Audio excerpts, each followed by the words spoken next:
لله رب العالمين والصلاة والسلام على أشرف الأنبياء والمرسلين وعلى آله وصحبه أجمعين. اللهم صل وسلم على سيدنا محمد وعلى آل سيدنا محمد ولا حول ولا قوة إلا بالله العلي العظيم. حسبنا الله ونعم الوكيل، على الله توكلنا برضا الله تعالى. الفاتحة. أعوذ بالله من الشيطان الرجيم. بسم الله الرحمن الرحيم. الحمد لله رب العالمين الرحمن الرحيم مالك يوم الدين إياك نعبد وإياك نستعين اهدنا الصراط المستقيم صراط الذين أنعمت عليهم غير المغضوب عليهم ولا الضالين. أعوذ بالله من الشيطان الرجيم. بسم الله الرحمن الرحيم. الحمد لله رب العالمين والصلاة والسلام على أشرف الأنبياء والمرسلين وعلى آله وصحبه أجمعين. سبحانك لا علم لنا إلا ما علمتنا إنك أنت العليم الحكيم. اللهم افتح علينا حكمتك وانشر علينا من خزائن رحمتك يا أرحم الراحمين. ربنا زدنا علما وفهما يا كاشف المشكلات اكشف الحجب عن وجوه هذه المعاني حتى نطلع على خفيات هذه المسائل واحفظنا من الخطأ والضلال فأنت موفق كل أمر وأنت علام الغيوب برحمتك يا أرحم الراحمين. وهب لنا يا وهاب علم وحكمة وللرزق يا رزاق كلنا مسهلا وبالخير يا فتاح وافتح لنا وبالهدى بالعلم كلنا يا عليم مفضلا. اللهم علمنا ما جهلنا وذكرنا ما نسينا. اللهم اجعل أعمالنا خالصة لوجهك الكريم. وصلى الله على سيدنا محمد وعلى آله وصحبه وبارك وسلم. الحمد لله رب العالمين. Alhamdulillah wa barakatuh. Wassalamualaikum warahmatullahi wabarakatuh. Alhamdulillah. Syukur kehadirat Allah Subhanahu wa taala karena kita diberi taufik oleh Allah pada pagi ini dapat kita meneruskan majlis ilmu kita di rumah ngaji Melaka. Bukit berruang ada di sebagai berruang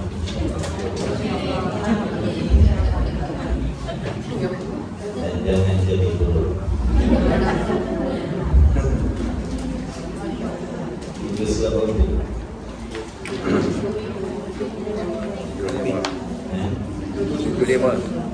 Duduk 75. You. Cepat angkat. Namun di.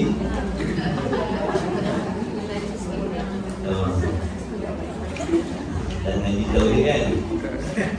Dan ngaji tauhid kan? Gunakan ilmu tauhid. Namun di guna ilmu akidah. Jangan jadikan ilmu ini sebagai perhiasan. Orang ada akidah yang betul lain, orang yang tak faham akidah lain. Jadi pertimbangan menggunakan ilmu yang kita dah belajar, baru dapat kita bezakan mana yang terbaik dan mana yang kurang baik. Kemudian anda adalah ibadat anda. Salah pangkal dosa yang berkekalan, betul pangkat pahala yang berpanjang. Asal hukum mengundi ini harus, tapi andai kata tersalah pilih, yang harus jadi haram. Kalau betul pilih, yang harus jadi wajib. Kita tak boleh terlepas daripada hukum syarak. Awal kita ini dah beritahu apa sahaja pekerjaan kita tidak boleh terlepas daripada hukum syarak. Makan, minum, berjalan, duduk, diam, mendengar, baring, tidur, itulah. Semua itu ada hubung kait dengan hukum Allah. Ada kala perbuatan kita tu harus, ada kala perbuatan kita jatuh haram, ada kala perbuatan kita jatuh wajib dan sebagainya. Baik. Baik. Contohnya gini. Katalah pengurusi masjid. Pengurusi masjid dalam kampung itu meninggal dunia. Hanya lain nak kampung lain. Ada gambar-gambar ini ada pengurusi masjid juga. Jadi bila dia mengundi, dan bila dia meninggal, yang nak menggantikan dia semua orang bertakwa, orang soleh, semua orang faham agama, semua orang takut kepada Allah. Maka tak wajib mengundi siapa-siapa. Mana-mana yang naik tak kisah. Sebab mana-mana yang naik ni akan membawa keamanan, kebaikan, ketakwaan. Tapi kalau yang nak menggantikan imam yang dah meninggal tadi, seorang yang soleh, seorang yang soleh, seorang yang baik, seorang yang tidak, maka di sini wajib mengundi. Kenapa? Sebab kita tak nak yang soleh tadi jadi pemimpin dalam masjid. Faham tu? Ada dua orang ni wakil nak menggantikan imam yang meninggal. Seorangnya ahli sunnah wal jamaah, yang seorang lagi ahli punah berjamaah. Maka wajib mengundi ni. Sebab kalau tuan saudara pilih yang ahli punah berjamaah tadi jadi pengurusi masjid, dia akan bawa puak-puak dia mengajar situ. Puak-puak ahli sunnah dia akan buang. Sebab dia nak sebarkan pahaman dia. Sebab tu wajib mengundi. Nampak tak? Faham tak faham? Alhamdulillah. Andainya dua-dua tak boleh pakai. Macam mana? Andainya dua-dua tak boleh pakai. Dua-dua tak boleh pakai. Mesti ada yang terbaik. Dia pencalonannya dua je. Kan? Tengok yang terbaik, mana yang paling dekat dengan apa yang Allah suruh. Tengok mana yang paling dekat dengan apa yang Allah suruh. Wallahu a'lam. Itu adalah tambihun. Apa? InsyaAllah. Tambihun. Okey dah, ngaji-ngaji. Tambihun muka surat 75. Kitab Misbahul Munir edisi Romi. Hari ni kelas akhir saya kat sini. Betul? Ya. Lepas ni saya sambung ke depan. Ke depan. InsyaAllah. Mudah-mudahan penyambung. Hari ni kelas saya last kali ni. Sebab kita nak bagi laluan pada tubuh kita. Ustaz Allah saya Muhammad. Apa namanya? Rizal.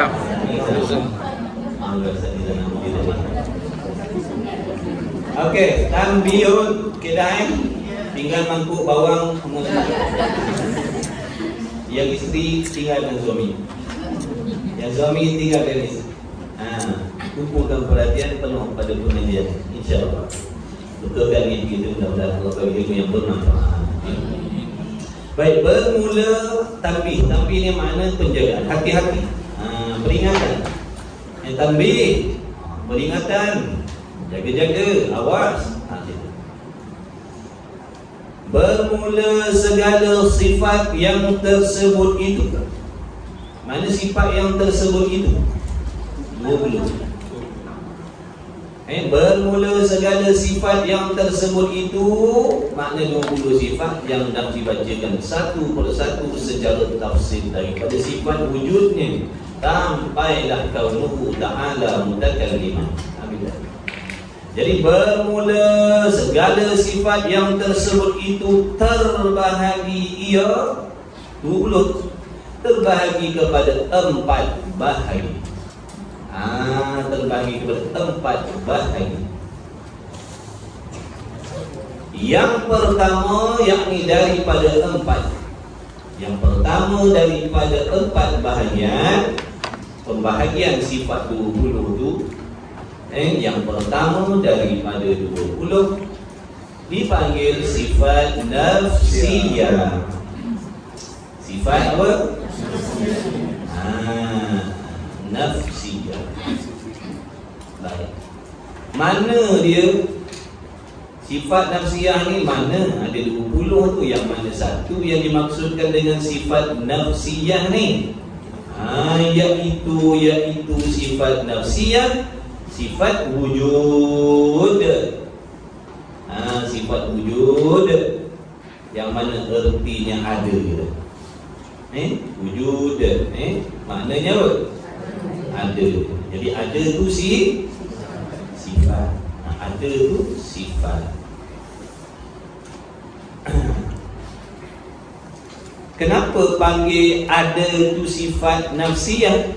Kenapa dipanggil sifat ada nafsiyah? Kenapa?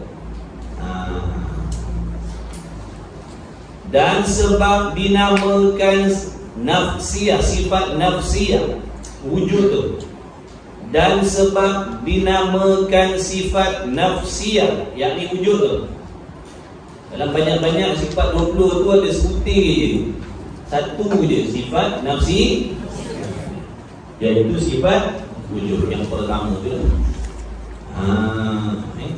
Sifat nafsiyah, sifat wujud artinya ada.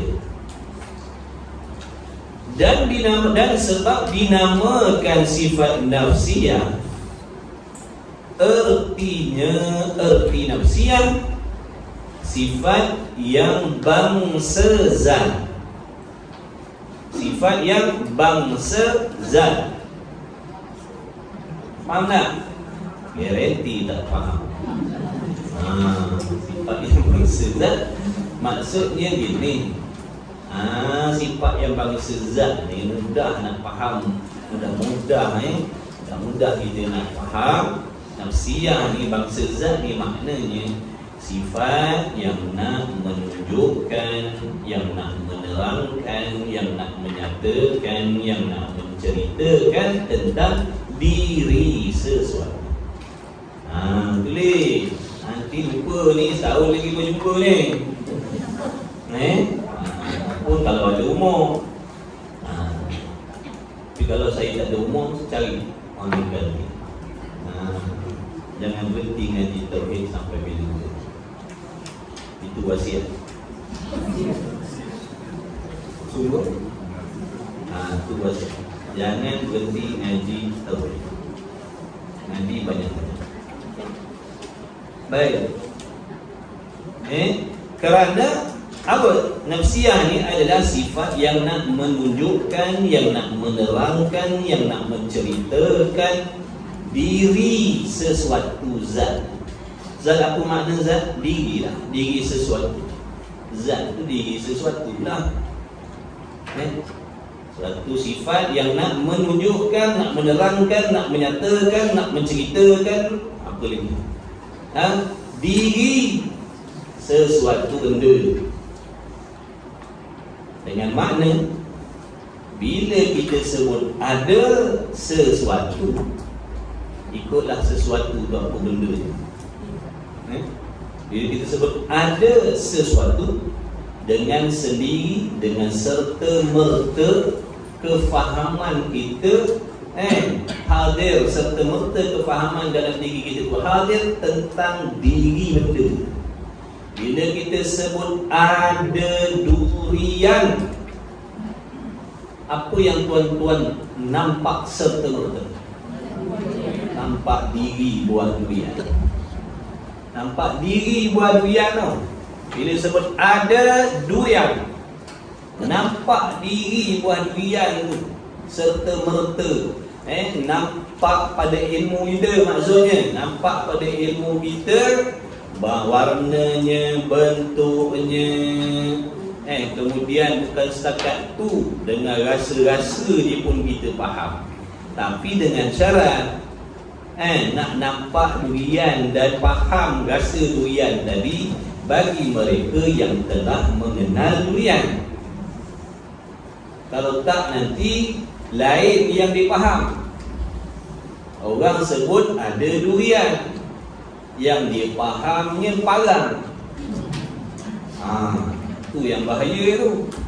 Saya kata dalam bonet kereta saya ada durian, yang lain-lain pop serta merta. Bila sebut ada durian, nampak dah, faham dah, reti dah yang nama diri durian.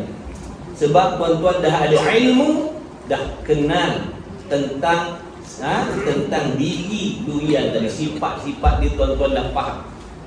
Bukan sekadar dah tengok, dah pegang, dah makan, dah rasa, dah tahu lah. Maknanya bila saya sebut ada durian, serta merta nampak diri buah durian. Tapi bagi orang yang hanya dengar nama durian, dia tak tahu lagi sifat durian ni dan rupa bentuk dia macam mana, dia hanya tahu nama saja. Tu sebab bila saya kata dalam bonet kereta saya ada durian, dia kata parah. Dia salah. Dia tak ada ilmu, dia tak kenal yang nama durian. Hingga bila saya sebut ada durian, dia nampak diri parah. Faham tak ni? Ya ke faham? Ni nak bagi contoh nak dekat faham ni, bukan buat sesuatu contoh ni. Bila sebut ada durian, makna orang yang dah ada ilmu, dah kenal durian tadi, dia yang faham diri durian itu bagaimana. Warnanya, bentuknya, keadaannya, rasa dia tak bertukar dengan parang, dia tak bertukar dengan limau, dia tak bertukar dengan apa benda yang lain. Sebab dia dah kenal durian. Dia akan meletakkan sifat yang ketentuan yang tepat bagi diri durian tadi. Sebab ada durian, nampak serta merta. Dia tak nampak. Bagi orang yang tak kenal durian, bila sebut ada durian, dia nampak oren, masam rasa itu limau. Maknanya dia hanya tahu nama, tapi sifatnya dia tak tahu. Sifat bagi zat durian tu dia tak tahu. Sifat bagi diri durian dia tak tahu. Dia hanya tahu nama. Akibatnya bila sebut ada durian, dia meletakkan sifat-sifat yang tidak sepatutnya pada diri buah durian. Sebab itulah sifat ada itu, wujud itu, ada itu dinamakan nafsiyah. Sifat nafsiyah, kerana bila sebut ada durian, dia nak menyatakan diri durian tu, nak menerangkan keadaannya bagaimana. Waktu orang yang dah ada ilmu, dah kenal, tak ada masalah. Faham tak dok? Betul Okey. Itu sebab panggil nafsiyah. Nafsiyah tu yang dibangsakan kepada diri, yang dibangsakan kepada zat. Maksud yang dibangsakan kepada zat ni mudah nak faham ni tadi, yang nak menerangkan, yang nak menyatakan diri sesuatu. Ikutlah sesuatu tu apa benda. Dinamakan sifat nafsi, artinya sifat yang bangsa zat itu kerana apabila disebut wujud, bila kita sebut wujud, yakni Melayunya ada, bila kita sebut ada wujud, maka selalulah. Apa maksud selalulah? Serta merta. Serta merta. Selalu ni bukan makna ulang-ulang. Mai kita makan nasi kabus lalu, mai kita pergi makan nasi kabus lalu kan? Pak Haji pergi makan nasi kabus lalu. Lalu ke nak kena makan? Banyak kali. Lalu tu makna sekarang. Bukan selalu balik sini, selalu balik sana. Selalu dengan makna sekarang, serta merta. Jadi dengan sebab apa? Bila disebut ada sesuatu, maka selalulah dengan makna serta merta. Dah tulis belum selalu tu makna serta merta? Tak nampak bergerak pun tangan. Tengok, ada yang boleh tulis. Ingat kita tak nampak pun mata, tengok kita nampak yang lain.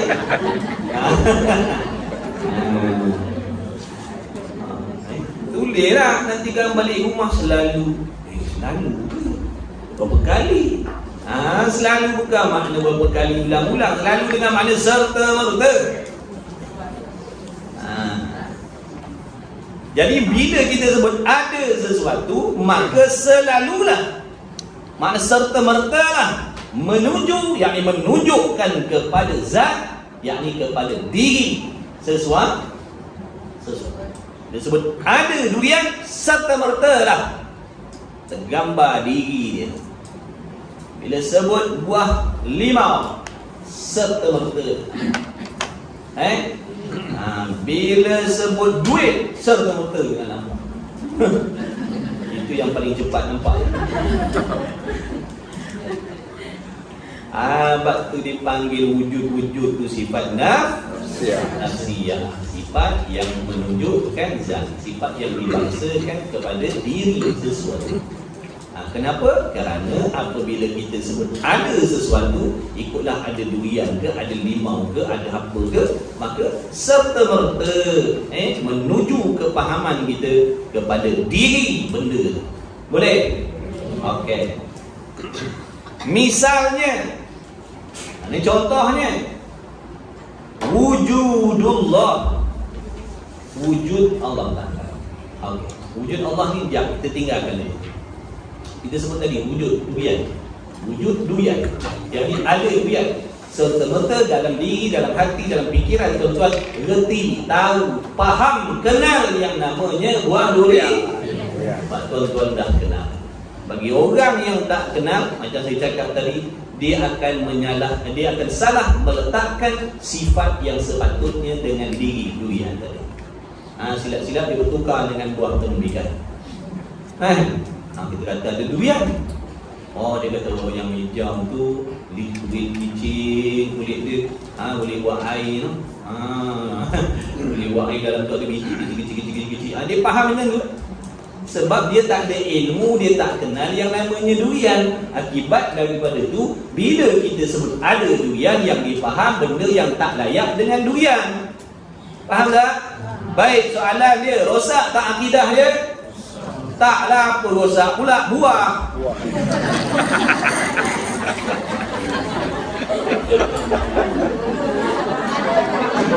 Apa rosak pula akidahnya?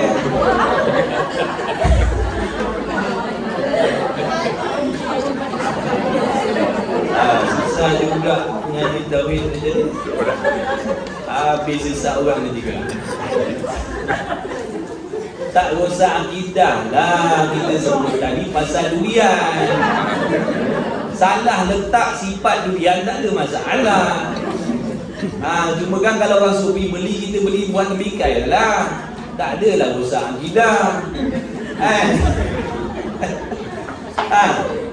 Sepatutnya dibelilah buah durian, tapi oleh kerana dia tak faham tadi, dalam bonet saya buah tembikai pun ada, buah durian pun ada. Saya kata dalam bonet saya tu buah tembikai pun ada, buah durian ada. Tolong ambil buah durian, dia ambil buah tembikai. Sebab apa? Dia tak ada ilmu, tak kenal yang nama durian. Saya sebut ada durian, dia nampak tembikai. Kebetulan buka bonet memang ada pula buah tembikai, dia pun bawa datang.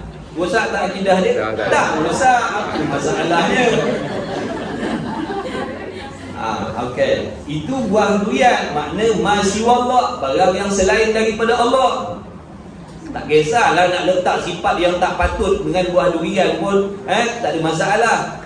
Yang dia nak makan buah durian kena kopik begini.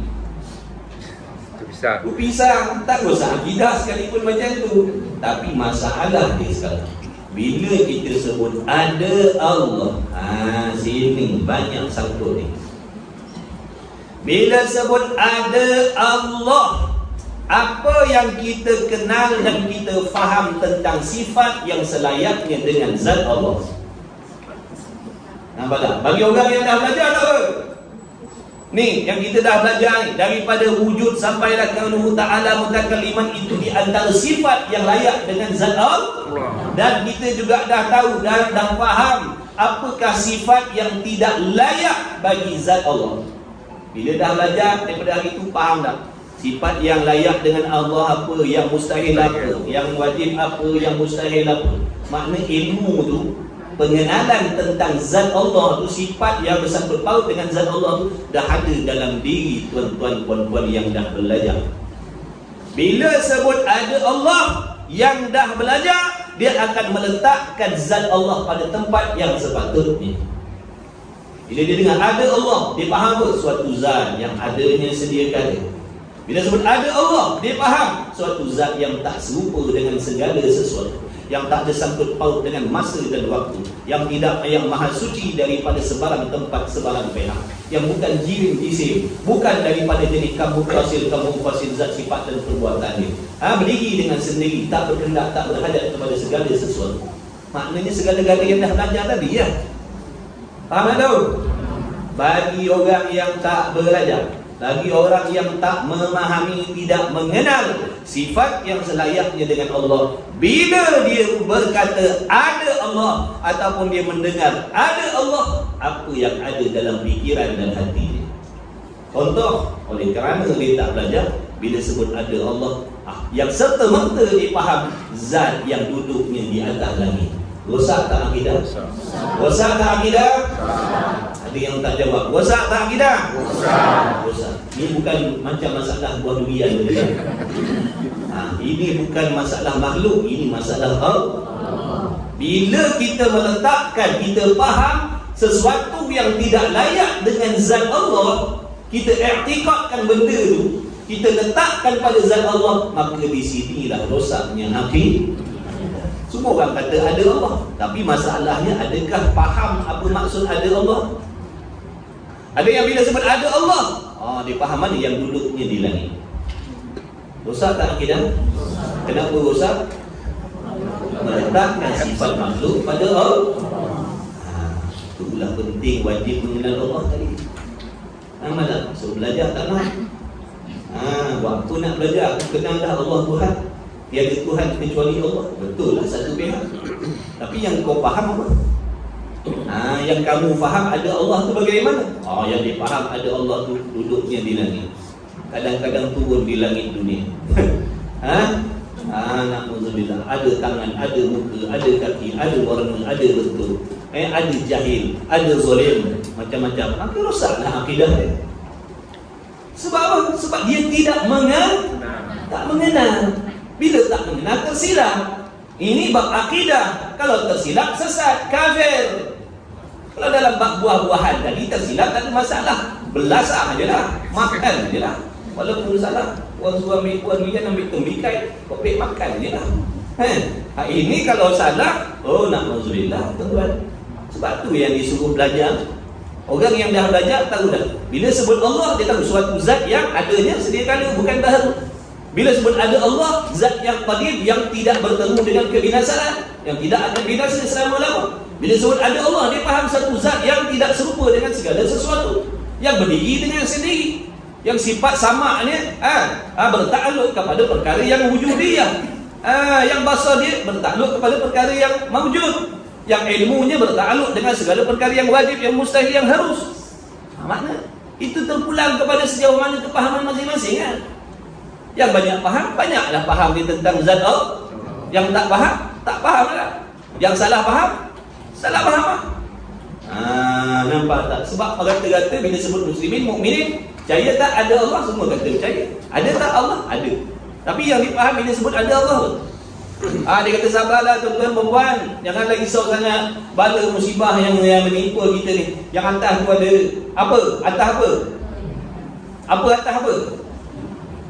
Kecil gitu. Pernah tak dengar orang cakap macam tu? Sabarlah. Yang atas tu tahu. Apa tahu? Atas mana? Atas pokok. Atas apa? Atas langit. Siapa atas langit? Nampak. Jadi dia dah salah faham tentang zat Allah. Bahaya tak? Bahaya. Mana bahaya? Tak ada duit ke tak ada akidah? Tak ada akidah lagi. Jangan main-main tuan. Sebab tu ulama nasihat belajar tauhid, belajar tauhid. Tak semestinya kamu syahadah tu kamu faham apa yang kamu syahadah. Ini lagi antara maksud yang kita syahadahkan.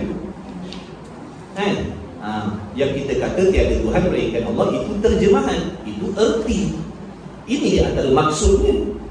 Orang yang mengaku tidak ada Tuhan melainkan Allah bermaksud dia beriktikad sesuatu yang layak dengan Allah, menafikan benda yang tak layak dengan Allah. Itulah bukti perkataan dia tiada Tuhan melainkan Allah. Maksudnya apa? Dia yakin yang Allah ni adanya sedia kala, dia yakin yang Allah ni adanya zatnya tu kekal selama-lama tak binasa, dia yakin yang Allah tu tidak ada kait mangait dengan tempat, dengan pihak, dengan ruang.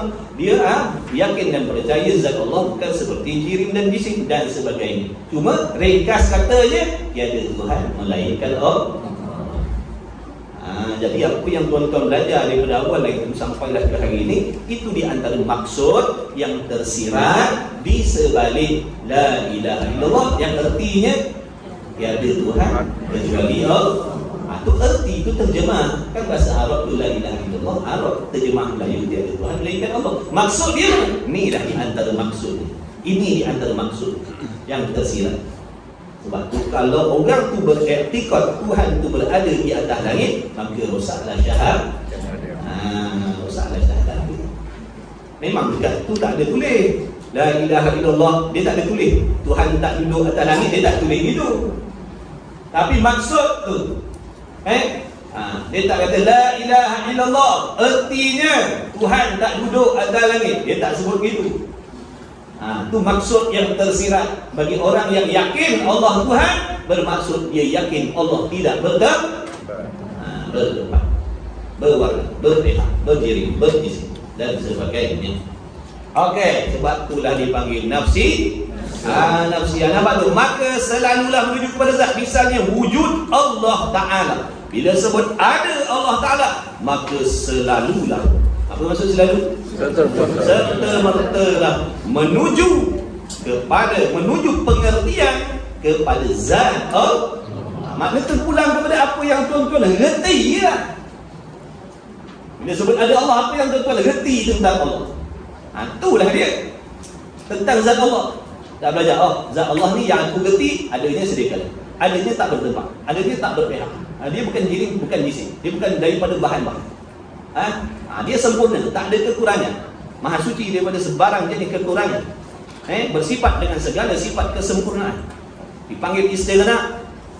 Dia terkaya, tak berkendak dan tak berhajat, bahkan segala sesuatu berhajat kepada dia. Iftiqaru ilaihi ma siwahu. Itulah dia. Ini bila sebut ada Allah, yang di langit, yang di langit, yang di langit. Maknanya dia dah meletakkan satu sifat yang tidak selayaknya dengan zat Allah.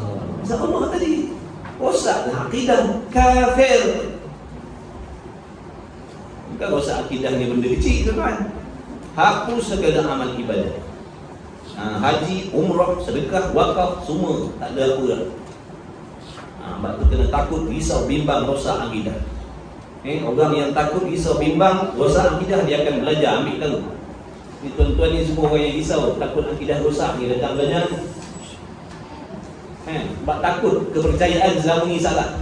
Tu nak ambil tahu. Kalau betul, alhamdulillah. Kalau salah, nak taubat, cepatkan, betulkan cepat je.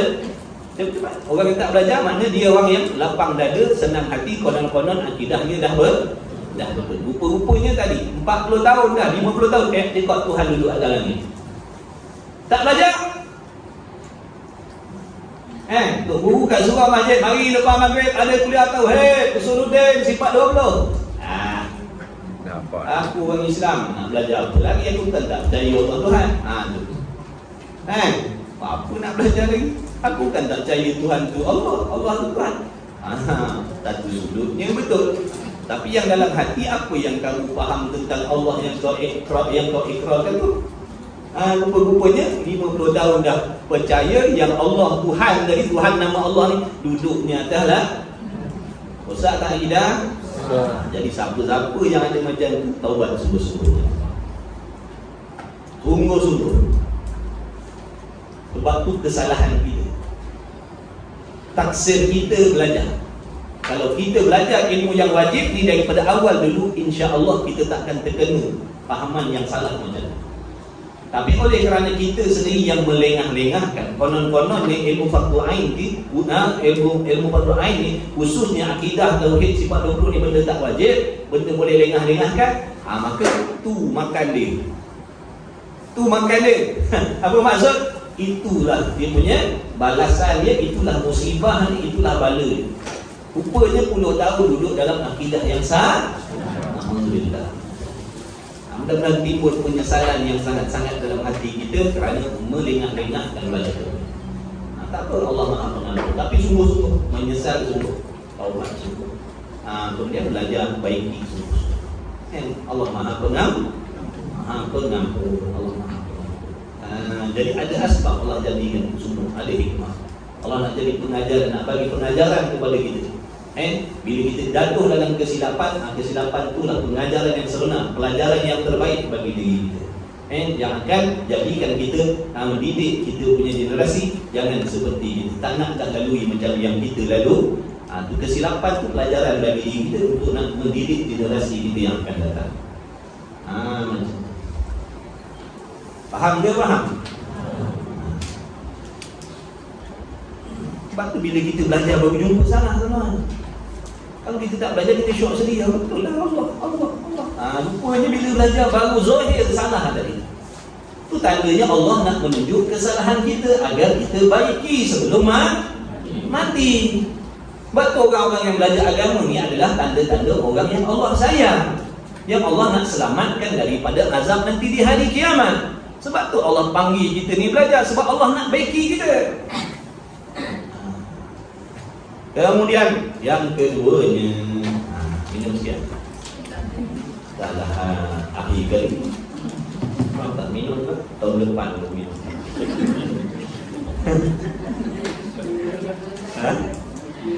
Nanti kuih, jangan kuih kau makan ramai kau boleh lagi. Main kuih, ada berapa jenis kuih? Terima kasih dah yang terlibat sponsor air kuih. Alhamdulillah. Bismillah. Buat minum Semua sedap benar. Kopi bukan tak minum.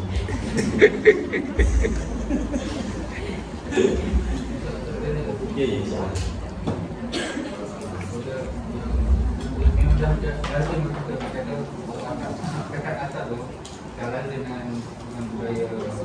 Lazim dengan budaya jahil.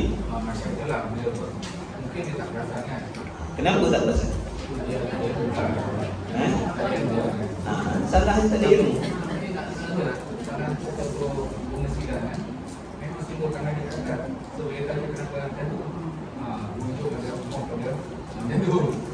Tanya dia apa maksud? Mana kalau salah etika tetap salah. Tak kisahlah. Silat ke? Taekwondo, kungfu ke?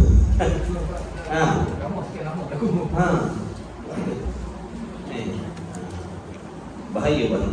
Sebab tu bila sebut fardu ain, jangan lengah-lengah. Sebab benda penting kata. Dia melibatkan dengan ibadat. Tak belajar fardu ain, rosak ibadat. Sekalipun beribadat tapi garanti rosak punya. Kalau tak belajar fardu ain. Salah kita. Kalau fardu kifayah boleh kita lengah-lengah. Lepas bencin pun belajar. Ini fardu ain dah sebelum balik sepatutnya dah settle. Supaya bila balik, bila kita dah mula diberatkan hukum Allah, ibadat kita dah betul. Bila contoh malam ni tadi dia tidur mimpi kemalangan, tumpah minyak hitam dia, balik. Faham tak faham? Jadi bila dia mimpi malam tadi keluar mani, makna dia dah balik. Semayang subuh dia terus sah. Sebab apa? Sebelum balik dia dah belajar syarat rukun sembahyang, cara mandi wajib macam mana, ambil wudu macam mana, rukun qoli fi'li macam mana. Jadi subuh yang pertama dia solat tu makna diterima oleh Allah. Kenapa? Kerana cara buatnya dah betul ikut syarat. Ini kita umur 90.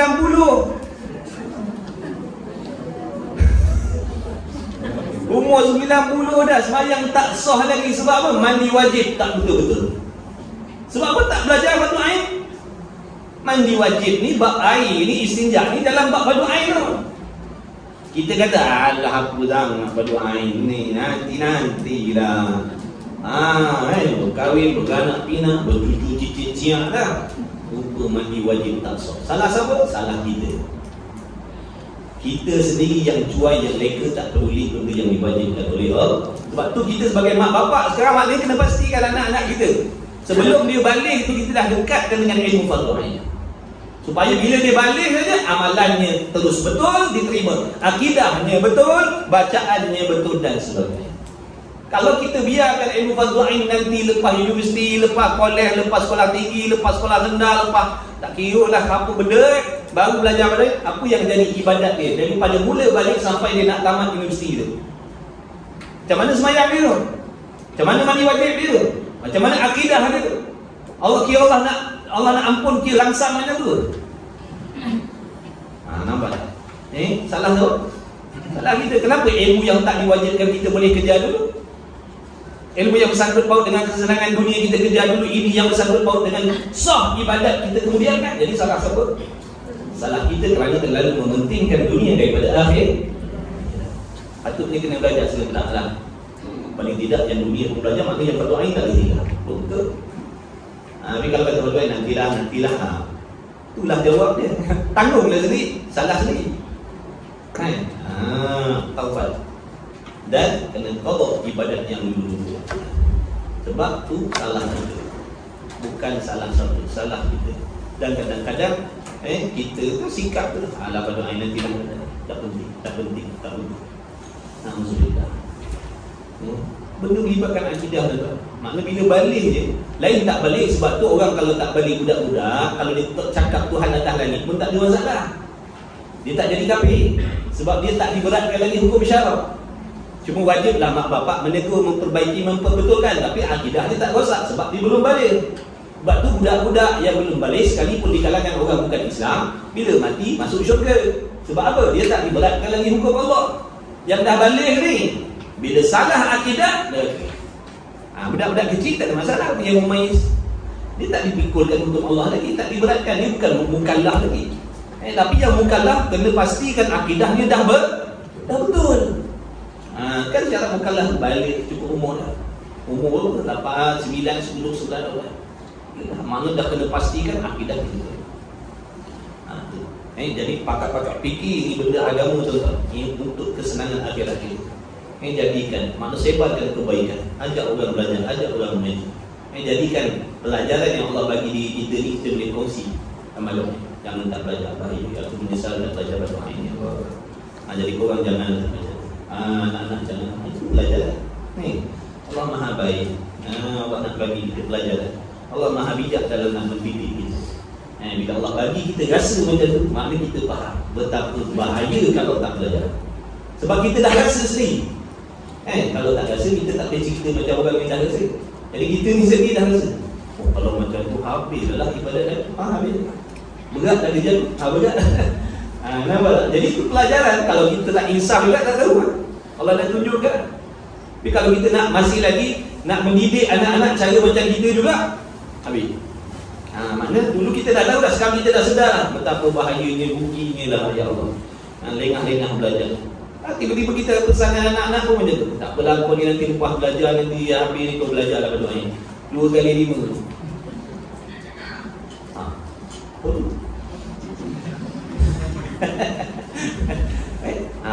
Tak apa. Maknanya sangka baik dengan Allah. Sangka baik dengan Allah. Allah tak menzalimi kita sekali-kali. Itu pelajaran yang Allah nak bagi. Allah bagi kita pelajaran. Sebab Allah ni nak didik dengan macam-macam cara yang kita tak terfikir. Dia Maha bijak. Dia tak zalim. Dia sentiasa buat baik dengan kita. Kita kadang-kadang tak faham bagaimana Allah buat baik dengan kita. Baik, kemudian yang kedua daripada 20. Mana yang kedua daripada 4? Yang pertama tadi sifat nafsiyah, iaitu ada satu saja sifat wujud. Kenapa dipanggil nafsiyah? Kerana sifat wujud ni, makna nyata ni adalah suatu sifat yang nak menunjukkan, menerangkan, menceritakan tentang diri sesuatu. Jadi nafsi itu makna diri. Diri sesuatu yang dibangsakan kepada diri sesuatu. Makna mudah nak faham, yang nak menerangkan, menunjukkan, menceritakan tentang diri sesuatu. Sebab tu kita kena kenal diri benda tu. Kalau tak kenal tu jadi salah tadi. Kena kenal diri Allah tu, sifat zat Allah tu bagaimana? Tak bertempat, tak berpihak, tak berwarna, tak besar, tak kecil. Jadi bila sebut ada Allah, dia faham tu. Serta-merta lah datang kepahaman yang dia dah belajar. Bila sebut ada Allah, dia faham. Bukan yang jenis bertempat di mana-mana. Yang boleh dibayang-bayangkan, dikhayal-khayalkan begitu. Dah bukan sekali-kali, itu bukan zat Allah. Tak serupa dengan segala sesuatu. Yang kedua sifat salbiyah. Sifat salbiyah artinya sifat yang bangsa ternafi. Melayu, nafi Arab, kahwin Melayu dengan Arab. Keluar baby comel. Hidung mancung macam menyangkut baju. Ternafi. Makna ternafi apa maksud ternafi? Sifat yang bangsa ternafi barang yang tidak layak dengan Allah Ta'ala. Maksudnya begini. Maksudnya begini, sifat salbiyah ni adalah sifat yang nak menidakkan. Tulis. Sifat yang nak menidakkan, kita tulis ayat sempoi-sempoi je untuk kita mudah nak faham. Sifat yang menidakkan perkara yang tak layak dengan Allah. Sifat yang menidakkan perkara yang tak layak dengan Allah. Sifat yang menidakkan ataupun menolak, menafi itu tadi lah, menidakkan, menolak perkara yang tidak layak dengan Allah. Itulah sebab dipanggil sifat salbiyah. Kerana makna salbi itu, salbi itu dia cuma tambah ya di hujung tadi. Salbiyah tu, salbi itu maknanya tidak. Salbi itu maknanya tidak menidakkan. Sifat salbiyah, sifat yang bangsa menidakkan barang yang tidak layak dengan Allah. Baik, ada berapa? Ada 5. Sifat salbiyah ni dia banyak sikit lah, ada 5 lah. Nafsiyah tadi ada berapa? 1. Iaitu ada 5 sifat yang kemudian, yakni yang selepas, kemudian dengan mana? Sifat, 5 sifat yang kemudian, mana 5 sifat yang selepas daripada sifat wujud. Selepas daripada sifat wujud tu, dalam aturan kiraan tu 1, 2, 3 sampai 20 tu, nombor 1 wujud, 5 lepas daripada tu, 5 lepas daripada tu. Qidam, baqa, mukhalafat, ta'ala ilham dia. Kira mutak Nabi Nasir wahdani.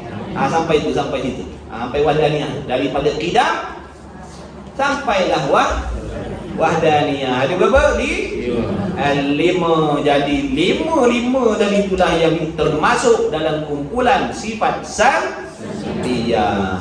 Okey. Kenapa panggil salbiyah tadi tu?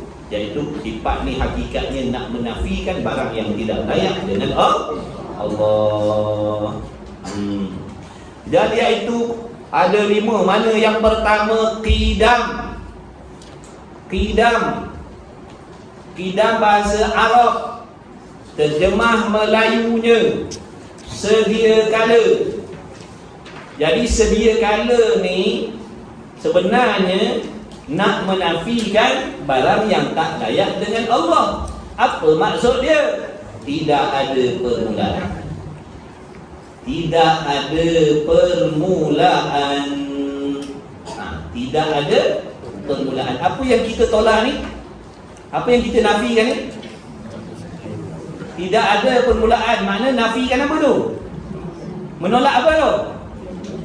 Menolak permulaan. Menolak permulaan lah. Menafikan permulaan makna tidak ada permulaan.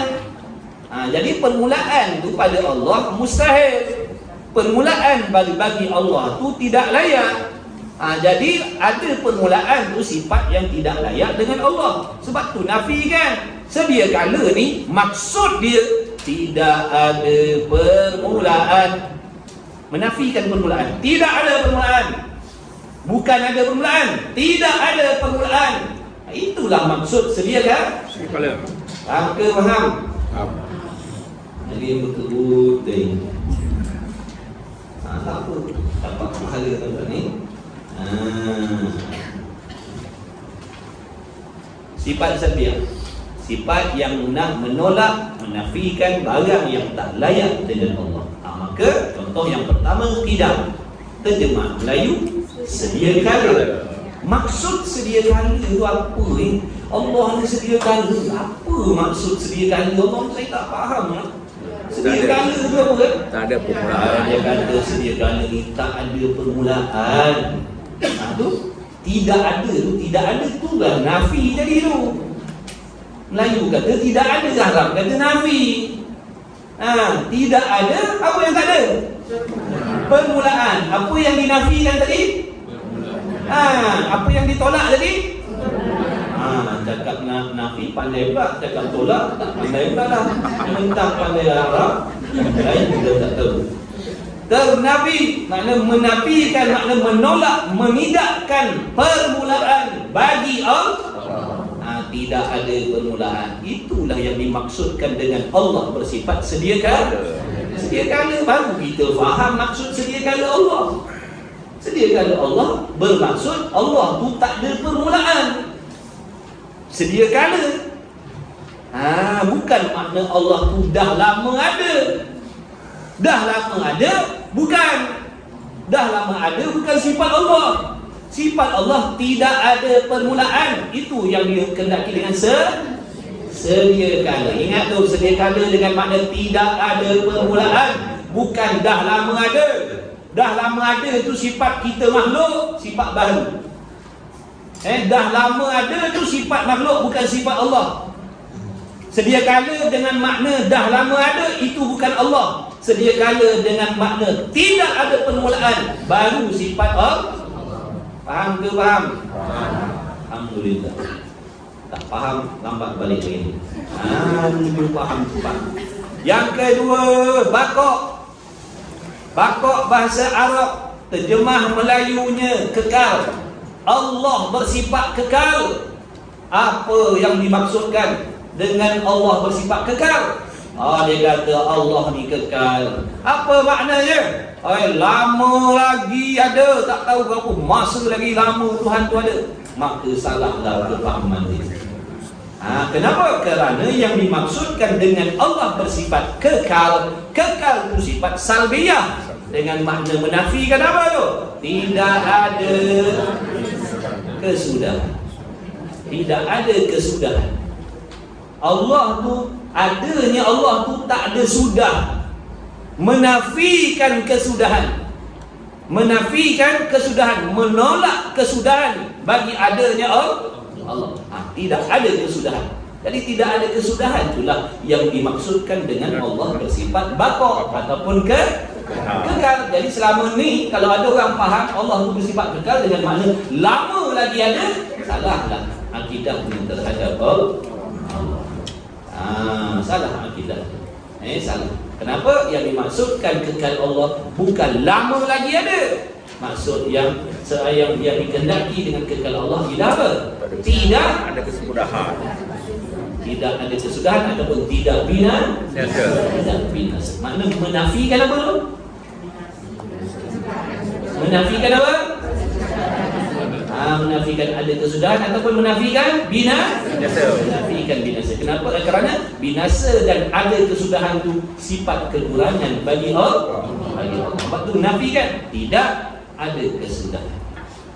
Tidak binasa. Itulah maksud Allah bersifat kekal. Syurga kekal tak? Ya, syurga kekal, tapi bukan bermaksud tidak binasa. Syurga menerima binasa. Syurga terima binasa kerana dia baharu. Cuma tak dibinasa itu sebab janji Allah. Janji Allah nak mengekalkan panjang waktu lagi syurga itu. Tak sudah-sudah waktunya. Bukan bermaksud syurga itu dirinya tak terima binasa. Yang tak terima binasa ni Allah je. Syurga terima binasa. Andai kata kalau Allah nak binasakan boleh. Sebab apa? Syurga itu benda baru. Benda baru ni benda yang harus ada dan harus dia ada. Cuma bila Allah dah sebut dalam Quran syurga itu kekal, dalam hadis syurga itu kekal, maka jadilah hukum apa nama dia?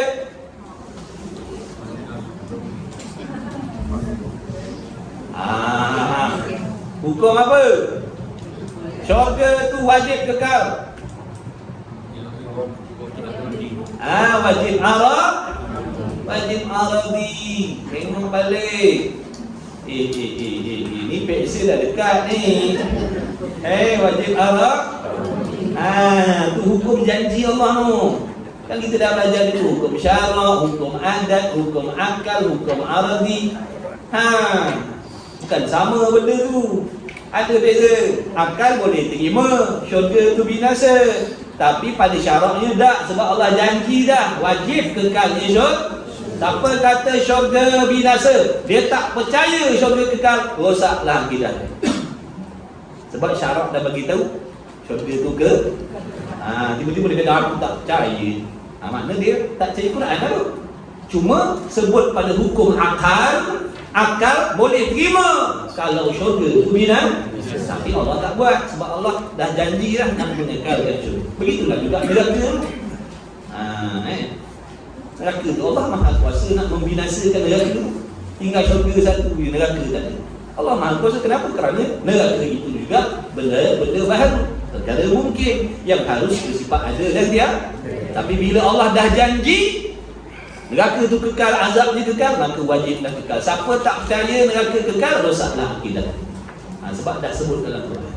Jadi ada beza hukum syarak lain, hukum akalan, hukum adat lain, hukum arabi lain.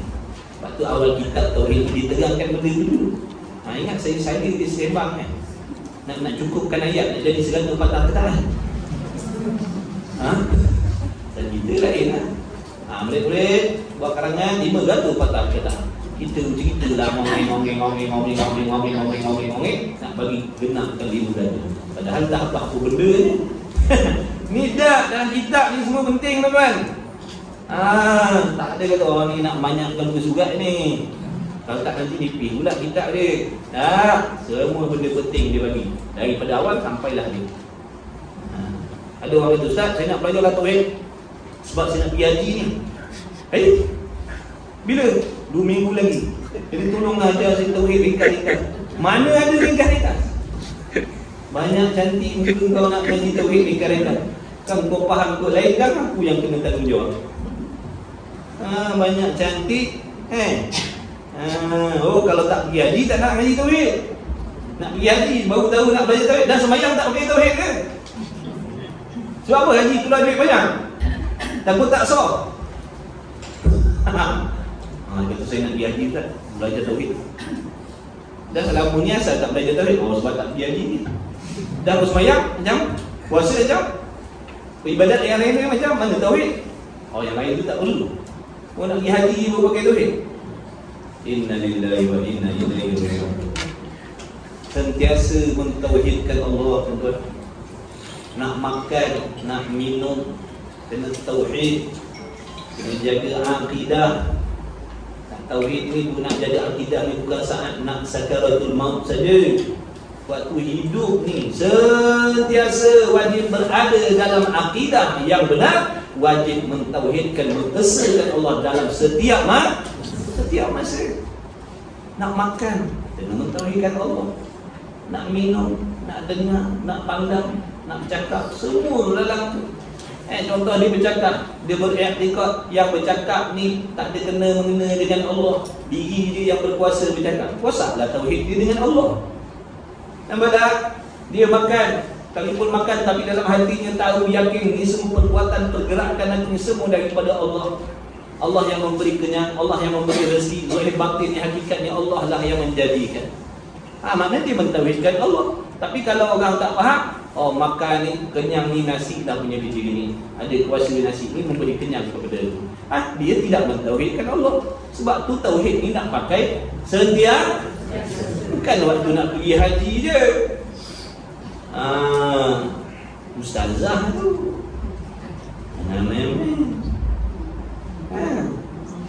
ada tahfiz tapi tak ngaji tauhid. Acam. Janganlah macam tu. Jangan kita orang nak belajar tauhid ni nak belajar ringkas-ringkas. Kenapa nak belajar ringkas-ringkas? Mana boleh? Ini benda bahaya, salah faham. Ini cerita akidah. Orang yang mengaji dah berapa lama dah kita ngaji ni? Mula bila Cepat ni kelas lah ni nak tanya dah sejarah. Berapa lama dah ngaji sini? Setahun? Cepat dah juga Ada tempat tu sebulan sekali dia baca kitab. 4 tahun dia habis. 4 tahun. 1 tahun 12 kali dia baca. Setahun 10 kali dia baca kitab ni kat tempat tu. Tu kalau kita tak penting, tak pergi mancing. Kalau kita penting pergi mancing, dia jadi 9 je. 12 kali je. Dia kata tak ada Ustaz, tak ada tempat saya, tak ada ngaji tauhid, tak ada orang belajar tauhid. Boleh lah, sekali pun tak perlu lah Ustaz sebulan. Dia minta hari-hari, dia dapat. Kata sehari sebulan sekali pun tak boleh. Baiklah, sebulan sekali. Lepas tu kita ni faham je lah. Bukan rajin sangat. Kadang malas kontak dah jadi 10 kali je kuliah. Lepas tu jadi 4 tahun, 5 tahun. Tuan-tuan ni untunglah tiap-tiap minggu. Alhamdulillah. Alhamdulillah. Ada orang satu sekali. Jadi ada masalah kalau saya nak cuti dia jarang. Dia nak banding sini tempat lain ini selalu kan. Jangan marah kalau saya cuti. Jadi kita nak buat. Baik. Kena mengaji, beransur, teliti. Tak boleh nak cepat-cepat. Tak boleh. Boleh kita baca cepat takut faham bukan kod lain. Kita mengaji tujuan nak faham. Bila faham baru boleh guna. Tak faham nak guna macam mana nanti sekarang. Betul kena sabar belajar. Jangan ada sifat isti'jal. Isti'jal ni sifat apa? Tergopoh-gopoh, tergesa-gesa yang boleh merugikan. Sekalipun benda yang kita nak buat tu baik, tapi kalau ada sifat tergesa-gesa ni akan jadi sebaliknya. Nak belajar akidah tapi tergesa-gesa. Sepatutnya belajar akidah ni makin elok, tapi oleh kerana tergesa-gesa jadi salah pula faham. Nampak tak? Syaitan ni dia ada kala menggalakkan kita buat ibadat, tapi ada perangkap yang dia pasang agar kita jadi binasa juga. Sebab tu kena hati-hati. Nabi kata agama kita ni teguh. Agama kita ni yang nama Islam teguh, kuat, padu, mantap. Nabi kata galilah dengan perlahan-lahan. Benda keras kalau kita gopoh nak tebuk lubang dia jadi pecah lah. Kena korek selu-selu. Nak korek biji tasbih nak. Selu-selu. Kalau ambil paku nak suruh lubang cepat, hancur berderai lah. Jadi agama ni macam tu. Nabi kata teguh, kuat. Jadi nak korek dia, galilah dengan perlahan-lahan. Mana kena sabar. Jangan nak cepat pandai, nak cepat alim, nak cepat jadi wali, nak cepat jadi. Sungguh kadang memanglah kita kata siapa tak nak alim, siapa tak nak jadi orang istiqamah, siapa yang tak nak jadi orang hebat dalam ibadat. Tapi salah cara binasa kita, kena tipu.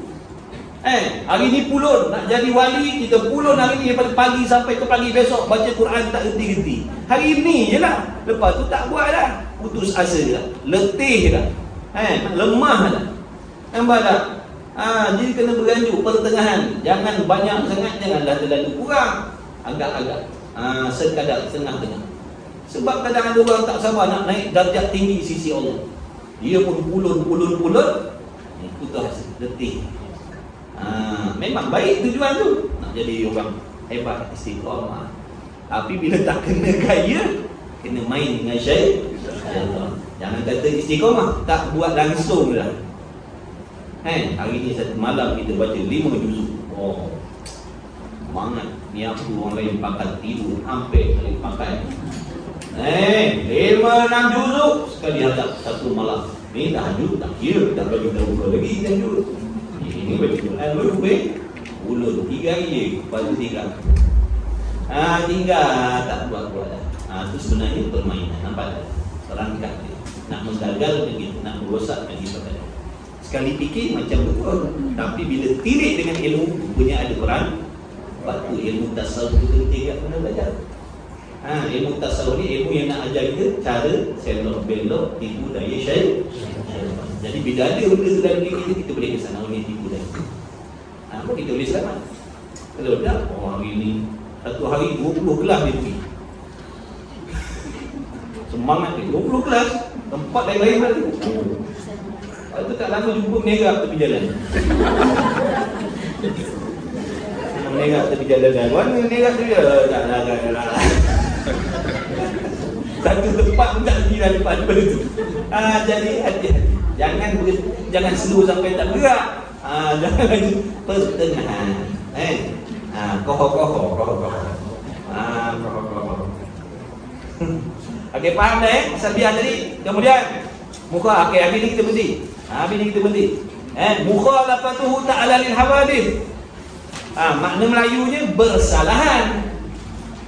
Apa yang dikehendaki dengan Allah ni bersalahan dengan segala sesuatu yang baru ni? Maksudnya nak menafikan serupa. Maka kita kata apa? Mukhalafatu ta'ala lil hawa, bersalahan Allah Ta'ala dengan segala sesuatu yang baru, dengan makna tidak serupa dengan segala sesuatu. Tu ada perkataan tidak daripada tadi kan, daripada awal tadi kan. Tidak ada permulaan, tidak binasa, tidak serupa. Itu kan ada perkataan tidak tu. Itulah yang dimaksudkan dengan nafi tadi tu. Nafikan barang yang tak layak dengan Allah. Salbiyah. Jadi mukhalafah ni dengan mana tidak serupa dengan segala sesuatu. Zatnya, sifatnya, perbuatannya tidak serupa dengan segala sesuatu. Zatnya tak serupa dengan zat makhluk, sifatnya tak serupa dengan sifat makhluk, perbuatannya tidak serupa dengan perbuatan makhluk. Kemudian qiyamuhu binafsih. Salbiah lagi. Qiyamuhu binafsih, terjemah Melayu, berdiri dengan sendiri. Apa maksudnya? Yang dikehendaki dengan Allah berdiri dengan sendiri ni tidak berkehendak kepada pencipta, tidak berkehendak kepada pencipta, dan tidak berhajat menumpang sesuatu. Tidak berkehendak kepada yang menjadikan dia, dan dia tidak berhajat nak duduk pada mana-mana, nak menumpang siapa-siapa pun. Itulah yang dimaksudkan dengan Allah berdiri dengan sendiri. Nak nampak itu? Menafikan berhajat dan berkehendak kepada yang lain. Qiyamuhu binafsih, terjemah Melayu, berdiri Allah dengan sendiri. Apa maksud Allah tu berdiri dengan sendiri? Saya tak faham lah, tolong terangkan. Maksud Allah berdiri dengan sendiri ni maknanya Allah tidak berkehendak dan tak berhajat kepada segala sesuatu yang lain. Dia tak berkehendak kepada yang menjadikan dia, kerana dia sedia kala. Dan dia tidak berhajat menumpang yang lain. Kenapa? Kerana bahkan yang lain lah, segala-gala yang lain lah menumpang, berhajat, berkehendak, bergantung kepada Allah. Okay. Ada tak perkataan tidak tadi? Ada. Tidak berkehendak, tak berhajat. Dan wahdaniyah yang terakhir. Yang terakhir wahdaniyah, terjemah Melayu ketunggalan ataupun keesaan ataupun satu. Apa yang dimaksudkan, yang dikehendaki dengan Allah itu satu, tunggal, dengan makna tidak berbilang-bilang. Tidak berbilang-bilang, makna menafikan berbilang, menolak berbilang-bilang. Pada Allah berbilang-bilang pada zat, berbilang-bilang pada sifat, dan berbilang-bilang pada perbuatan. Habis dah. Itulah panggil sifat salbiyah. Kerana salbi-salbi itu makna tidak. Jadi 5 sifat ni maksud dia nak menolak, nak menidakkan perkara yang tidak layak dengan Allah. Dan sebab dinamakan 5 sifat itu sifat salbiyah kerana tiap-tiap satu itu maknanya menuju kepada menafikan barang yang tidak layak daripada Allah Subhanahu wa taala, atau dikatakan tiap-tiap satu itu maknanya tidak ataupun bukan sesuatu yang tidak layak dengan Allah taala, seperti qidam, artinya sedia. Maka makna sedia itu ialah tidak ada permulaan ataupun bukan baharu, yang ini tidak baharu. Tidak baharu. Itulah maksud sedia kala. Allah sedia kala. Allah tu tidak baharu. Allah sedia kala. Jadi Allah tak tidak baharu. Faham baharu ya? Sesuatu yang ada permulaan, itulah baru. Jadi Allah tak baharu, mana Allah tidak ada permulaan. Dan baqa artinya Melayu kekal. Maka makna kekal yang dikehendaki dengan kekal kepada Allah Ta'ala itu ialah tidak ada akhir. Tidak ada akhir. Yang ada akhir itu bukan Allah. Allah tak ada akhir. Allah tak terima pada akal ada akhir. Ada akhir pada Allah tak masuk akal.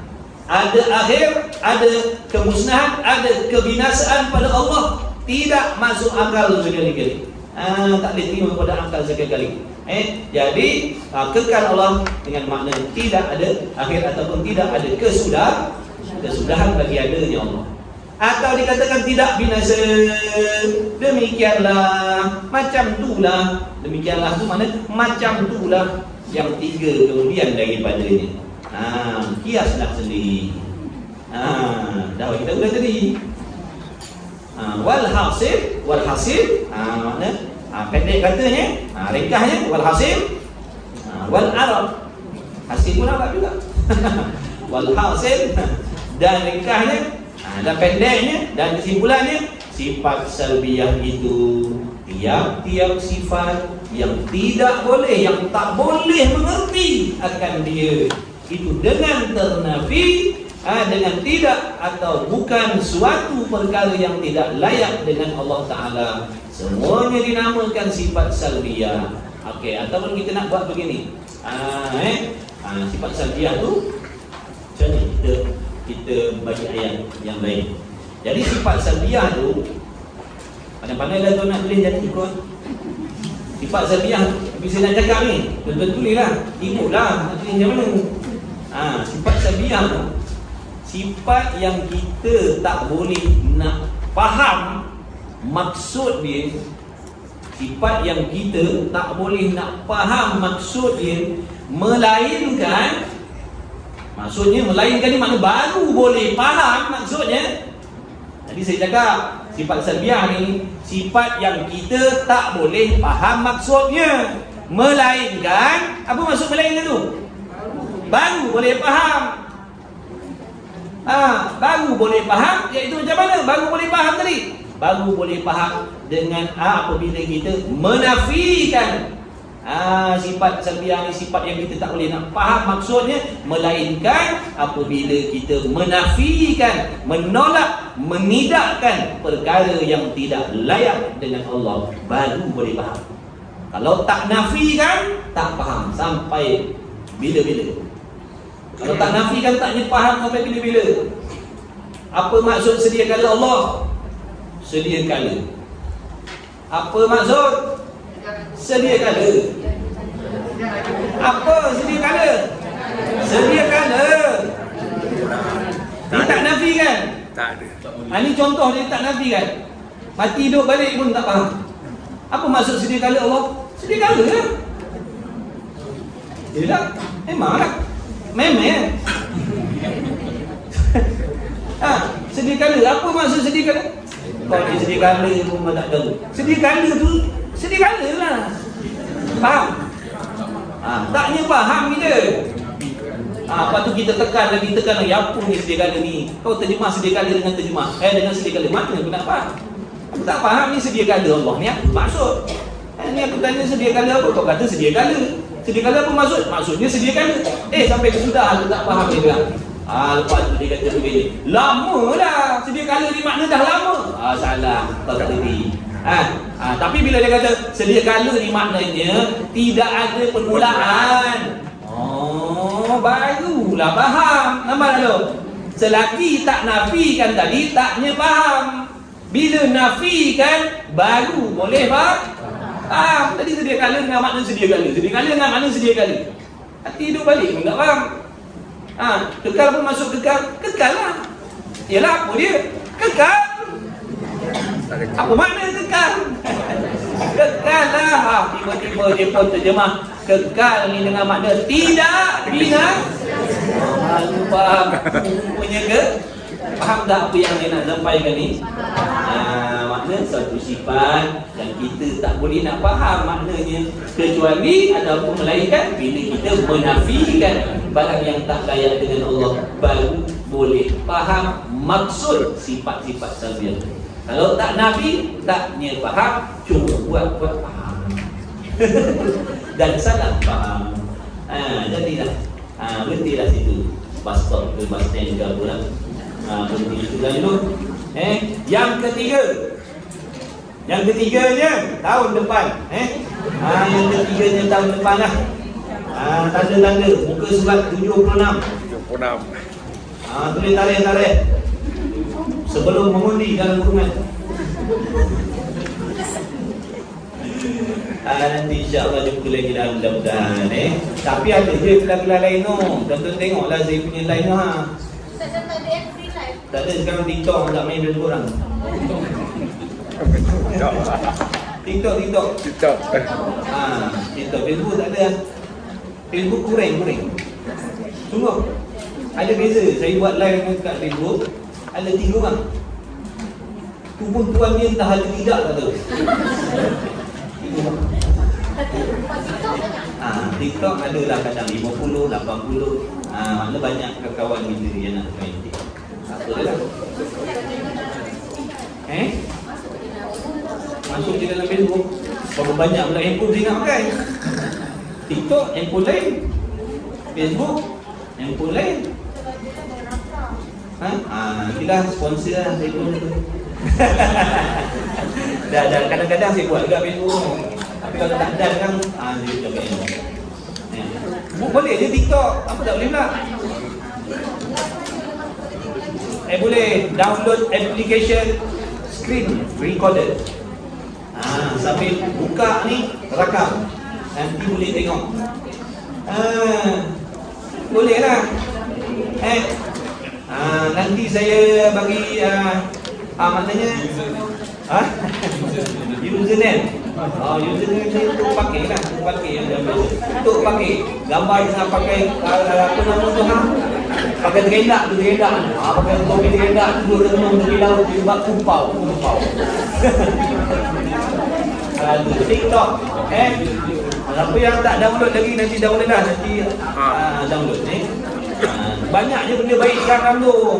Dan kalau tuan-tuan ni tak meramaikan benda baik dalam tu, nanti banyak benda tak baik. Kita nak biarkan budak-budak joget-joget dalam semua, tak ada masuk dakwah kasihan. Jadi masuklah. InsyaAllah niat kita baik tak sampai. Sebab orang-orang yang macam tu, kawan-kawan yang macam tu pun nak juga dengar. Orang pun nak dengar juga. Apa dah lah ilmu tersebut. Cukuplah sekadar tidur. Mudah-mudahan jumpa lagi. Saya minta maaf banyak-banyak. Saya tak silap. Allah sendiri. Selama kita jumpa dekat sini, mana kata tahun depan tu lama benda ni, macam-macam benda boleh jadi. Jadi di kesempatan ini saya minta maaf banyak-banyak. Mudah-mudahan jumpa lagi insyaAllah. Untuk semuanya yang hadir, yang mengikuti, sihat walafiat bersama isteri dan keluarga, anak-anak semua, cucu-cucu semua, diperintahkan kejurusan dan di akhirat dikabulkan segala doa dan hajat-hajat yang baik, surat yang tersirat, sentiasa duduk dalam keselamatan, kesihatan yang berkah, diberi rezeki yang berkah, insyaAllah. Dan sentiasa bersemangat nak belajar agama. Pakar-pakar ajak lagi kawan-kawan kita, jangan berhenti dakwah, jangan berhenti ajak kawan-kawan kita belajar. Ajak aja. Selebihnya serah pada Allah. Kita kena ajak yang lain-lain belajar juga. Bukan maksud kita baik, dan kita nak kongsi benda-benda yang baik-baik. Mudah-mudahan semua dapat benda-benda yang baik-baik insyaAllah. Jadi sedap tu sajalah. Itu lagi lah.